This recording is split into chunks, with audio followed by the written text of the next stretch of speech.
Hello student, आप सभी को छात्र छात्राओं को हमारे चैनल एचजीएस कोचिंग सेंटर में आपका स्वागत है। आज मैं त्रिकोणमिति का प्रश्नावली 8.1 का पहला क्वेश्चन बताने जा रहा हूं। ठीक है, और आपको बेसिक जो था मैंने आपको बताया है। ठीक है स्टूडेंट, तो सबसे पहले देखिए क्वेश्चन प्रश्न नंबर 1 में क्या कह रहा है। त्रिभुज ए बी सी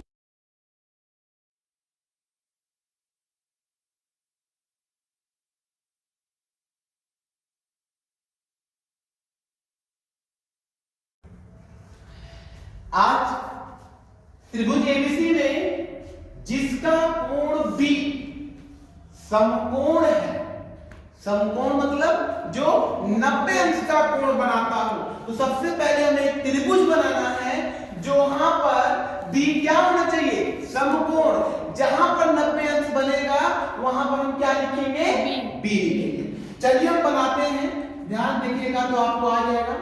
छोटे में बनाते हैं जिससे आपको कोई दिक्कत ना हो। ये कितने अंश का कोण है, 90 अंश का कोण।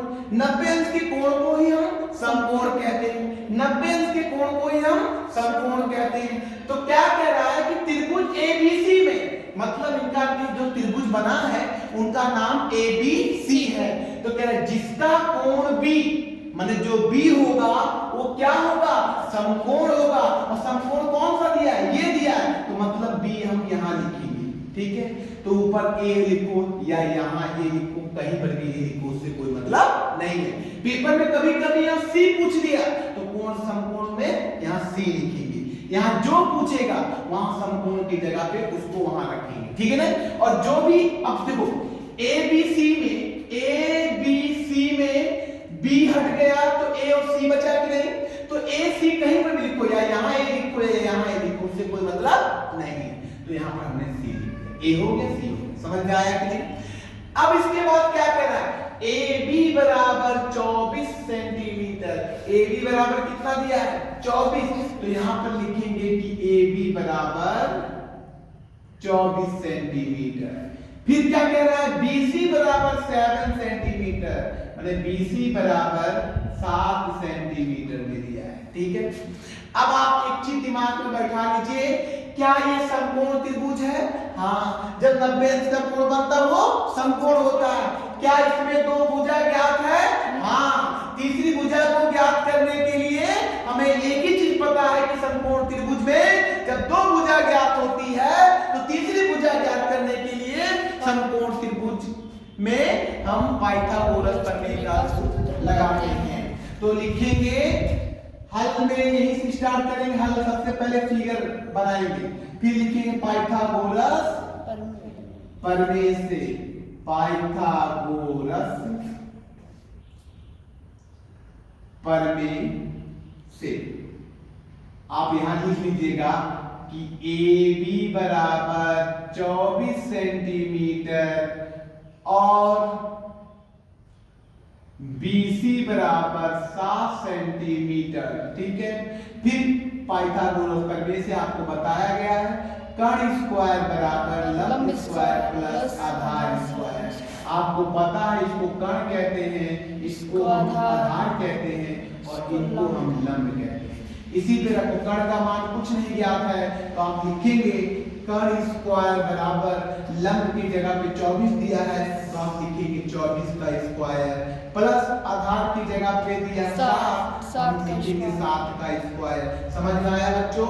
अब देखिए इस 24 का हम दो बार गुणा करेंगे। 24 की घात कितना है, 2, तो 24 को कितनी बार लिखेंगे, 2 बार। तो 9 4 4 16, 4 दूनी 8 1 9, 4 दूनी 8 और 2 दूनी 4, तो ये हो गया 6 9 8 17 4 1 576 प्लस 7 7 49। फिर देखिए के स्क्वायर बराबर, इन दोनों को हम क्या करेंगे, जोड़ देंगे। 9 6 15 7 4 11 12 6 625। ध्यान से देखिएगा, मैंने बताया है कि ये हो गया।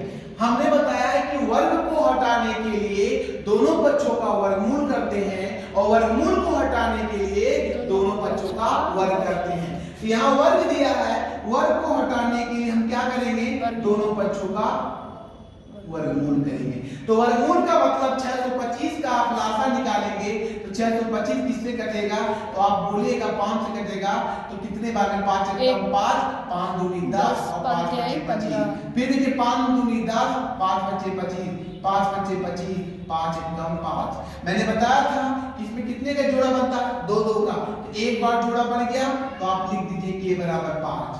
फिर एक बार जोड़ा बन गया तो एक बार लिख दीजिए 5। तो k बराबर कितना आ गया, 5 पच्चे 25। तो k का मान हमारा क्या निकल गया, 25 निकल गया आपका 25 सेंटीमीटर।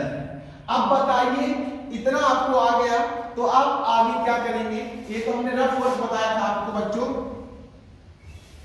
अब इतना करने के बाद अब इसके आगे आप क्या करेंगे, ध्यान से देखिएगा तो आ जाएगा। नंबर 1 डालेंगे, हमें किसका किसका मान निकालना है, sin a।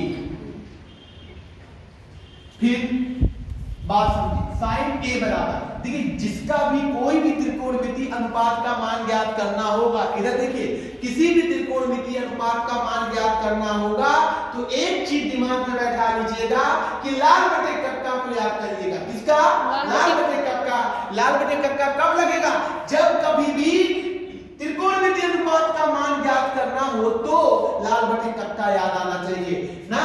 तो लाल बटे कक्का आपको बताया गया है कि पहला साइन होता है, दूसरा कॉस, तीसरा टेन, कॉट सेक कॉसेक।